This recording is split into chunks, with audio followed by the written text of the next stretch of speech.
Pengakuan mantan dosen UGM Kasmujo yang berbeda dengan Jokowi jika dirinya bukan pembimbing skripsi Jokowi. Apakah menegasikan keaslian ijazah Jokowi? Kita bahas bersama Direktur Eksekutif Lingkar Madani Ray Rangkuti, ada juga Ketum Solidaritas Merah Putih Sylvester Matutina dan Ahli Hukum Pidana Universitas Trisakti Albert Aris. Selamat petang semuanya. Selamat sore. Yang bikin bertanya-tanya adalah 2017 Pak Jokowi memperkenalkan Pak Kasmujo sebagai dosen pembimbing yang galak dan bikin harus perbaikan skripsi berkali-kali. Tapi kemudian Pak Kasmujo membantah kalau ia adalah dosen skripsi. Nah, kalau Bung Ray membacanya seperti apa? Apakah ini akan berpengaruh kepada polemik ijazah Pak Jokowi? Secara langsung sih tidak ya, tapi secara tidak langsung dalam kerangka menimbulkan pertanyaan publik itu ya terjadi gitu.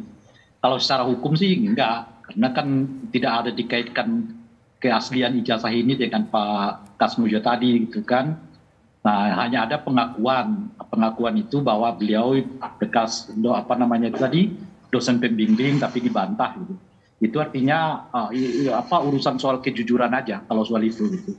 Ya saya kira agak berhubungan langsung dengan keaslian ijazah atau tidak gitu. Soal kejujuran ini maksudnya ada pernyataan yang gimana, Bung Ray?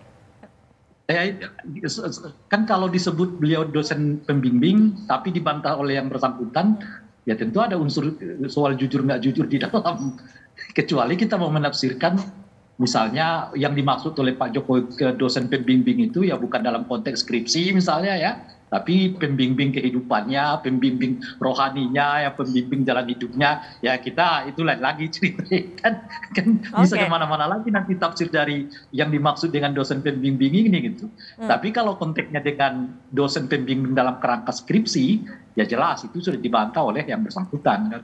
Oke, kalau Bung Sylvester, adanya perbedaan pernyataan dari Pak Jokowi 2017 lalu dengan Pak Kasmujo, ini membuat publik juga jadi ikut bertanya-tanya. Kalau tanggapan Anda seperti apa? Ya, jadi kalau keterangan Pak Kasmujo ini nanti kita buktikan.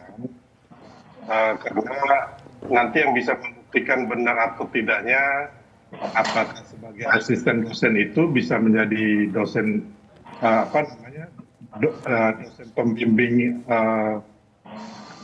Jokowi, ya kan? Nanti kita lihat keterangan dari saksi ini. Tapi intinya bahwa ini semua kan kita masih awal-awal ya, karena alat bukti yang dikumpulkan itu kan banyak, antara lain ya kan keterangan saksi, terus keterangan ahli, terus ada surat atau dokumen petunjuk sama keterangan terdakwa. Belum lagi nanti kalau yang di masalah perdatanya itu masih banyak tuh pengakuan. Oke, Bu Sylvester, mohon maaf kami potong dulu. Bu Sylvester suaranya agak terganggu, mungkin bisa diperbaiki dulu. Dan nanti Bung Albert juga, sebenarnya apakah perbedaan pernyataan ini akan bisa menegasikan keaslian ijazah Pak Jokowi? Tapi jangan dijawab dulu, kita akan gabung lagi Kompas Petang sesaat lagi.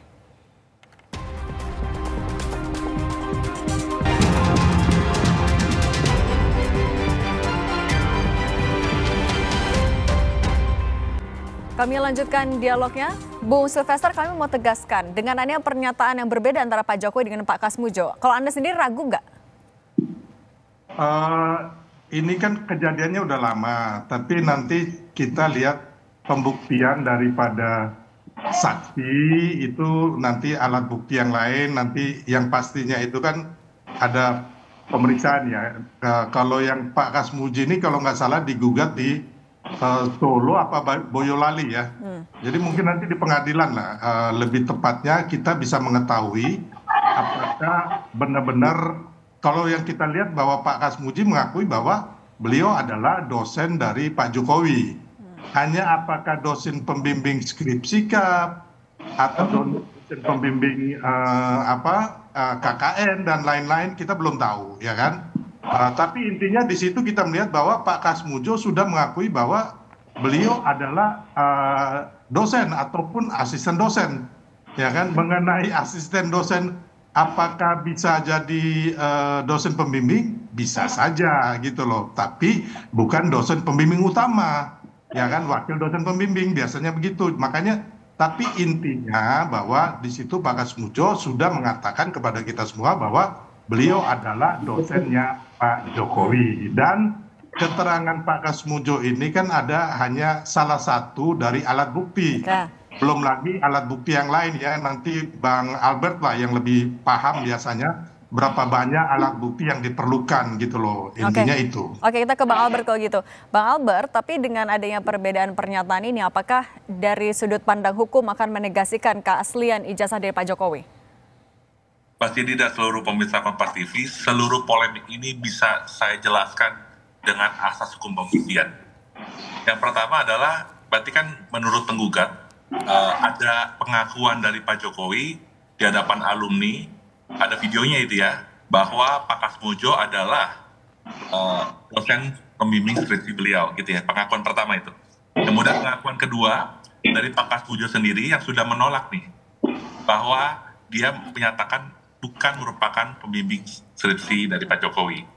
Saya mau katakan, menurut pasal 1927 Kitab Undang-Undang Hukum Perdata, suatu pengakuan lisan yang diberikan di luar sidang pengadilan, itu nggak bisa digunakan untuk pembuktian, kecuali dalam hal pembuktian dengan saksi-saksi yang diizinkan. Nah, kita perlu mencermati dalam hal ini, sependek pengetahuan saya, Pak Kasmujo itu kan ditarik sebagai turut tergugat kalau saya nggak salah ya. Kalau betul Pak Kasmujo ditarik sebagai turut tergugat, otomatis Pak Kasmujo tidak bisa jadi saksi dalam perkara perdata yang sedang digugat di PN Sleman. Nah, kalau dengan demikian, apalagi dari pihak UGM, tadi saya browsing dengan cepat Mbak Cindy, nanti pemirsa dan seluruh masyarakat Indonesia bisa buka sendiri di etd.repositoriugm.ac.id. Itu jelas kok, skripsinya Pak Jokowi ada, dan nama pembimbingnya di situ tertera dengan jelas siapa, silakan dicari tahu sendiri. Dan saya mau menegaskan lagi kembali, berdasarkan pasal 1870 Kitab Undang-Undang Hukum Perdata, ijazah itu adalah akta otentik yang memiliki kekuatan pembuktian yang sempurna mengenai isi di dalamnya, bahwa menerangkan itu telah sesuai dengan apa yang termaktub di dalamnya, yaitu namanya siapa, kampusnya di mana, siapa yang menandatangani ijazah tersebut. Jadi dengan demikian, Mbak Cindy, ijazah itu merupakan akta otentik yang memiliki kekuatan pembuktian sempurna. Dalam kesempatan lalu juga saya sudah pernah menyampaikan juga kan, bahkan ijazah tersebut mungkin sudah digunakan untuk melamar kerja, sudah digunakan untuk melamar wali kota 2 kali ya kan, dalam proses di KPU, gubernur DKI sekali, dan presiden 2 periode. Maka secara hukum pembuktian kita mengenal ada istilah persangkaan, bahwa yang sudah digunakan tersebut harus dipandang sebagai dokumen yang asli sampai dapat dibuktikan sebaliknya. Siapa yang membuktikan, Mbak Cindy? Yang membuktikan adalah penggugat. Dan saya sudah katakan bahwa 2 pengakuan tadi, entah Pak Jokowi itu slip of tongue atau tidak, itu urusan lain, atau pengakuan dari Pak Kasmujo, itu menurut BW, pasal 1927, tidak bisa digunakan untuk pembuktian. Silakan dicek sendiri, pasal 1927 Kitab Undang-Undang Hukum Perdata. Demikian Mbak Cindy. Oke, saya mau ke Bung Rey. Bung Rey, ada poin lagi yang juga saat ini baru-baru ini disampaikan oleh Bung Roy Suryo.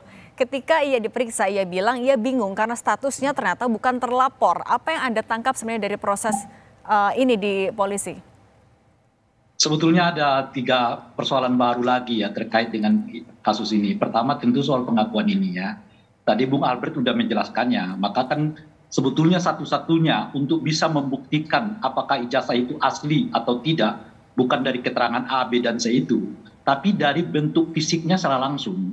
Kalau bentuk fisiknya itu bisa diobservasi, bisa dilihat, bisa diyakinkan, selesai nih perkara, gitu loh kira-kira. Mau dibantah bagaimanapun misalnya, atau mau diberi kesaksian 10 kali pun misalnya, kalau ijazahnya ya berkata yang lain, ya pembuktian lisan ya itu dengan sendirinya batal. Yang paling penting itu adalah fisiknya itu gitu. Makanya tadi entah itu kesaksian Pak Kasmujo, kesaksian ini, kesaksian itu, taruhlah misalnya menyebut bahwa dia ikut kuliah, ikut ini, enggak terlalu berat jika dibandingkan dengan fisiknya langsung dihadirkan gitu. Nah, masalah kita sekarang fisiknya ini enggak ada yang tahu siapa yang megang gitu loh kira-kira. Kalau pengacara Pak Jokowi menyatakan sudah diserahkan kepada Bareskrim, tapi baru saja kita membaca juga pernyataan dari Bareskrim juga melalui badan informasi mereka yang menyebut yang mereka terima itu adalah fotokopian ijazah. Nah ini jadi tambah bingung lagi kita ini. Berarti yang diserahkan kemarin itu benar enggak? fisik ijazah yang dimaksud atau hanya sekedar fotokopian. Kalau kita baca pernyataan yang terakhir ini loh ya, yang menyebut yang mereka terima itu adalah polisi hanya menerima foto ijazah yang dilegalisir gitu. Oke, Bung Rey, tahan dulu. Kita Ya. ini kita tanya dulu ke Bang Albert. Bang Albert, kalau yang ternyata diberikan oleh pengacara Pak Jokowi adalah fotokopinya saja, ini tetap sahkah untuk dijadikan alat bukti juga? Ya, kita geser dulu ya. Tadi yang di awal saya menjelaskan soal konstruksi perkara perdata IDPN Sleman ya. Nah, sekarang kita bergeser ke konstruksi laporan dan pengaduan Pak Jokowi ya di Polda Metro Jaya. Nah, perlu kita pahami bersama, saya mau meluruskan sedikit yang tadi disampaikan oleh Bang Rey, ini prosesnya masih penyelidikan. Penyelidikan itu menurutku adalah serangkaian tindakan penyelidik untuk mencari tahu apakah sudah ada peristiwa pidana atau belum. Makanya tadi si Pak Roy Suryo dipanggil dalam undangan klarifikasi. Berarti penyelidikan ini sudah pasti belum pro justisia, masih mengedepankan praduga tak bersalah. Sudah pasti juga pengacara Pak Jokowi belum menyerahkan ijazah asli. Nanti kalau seandainya perkara ini naik ke penyidikan, maka nanti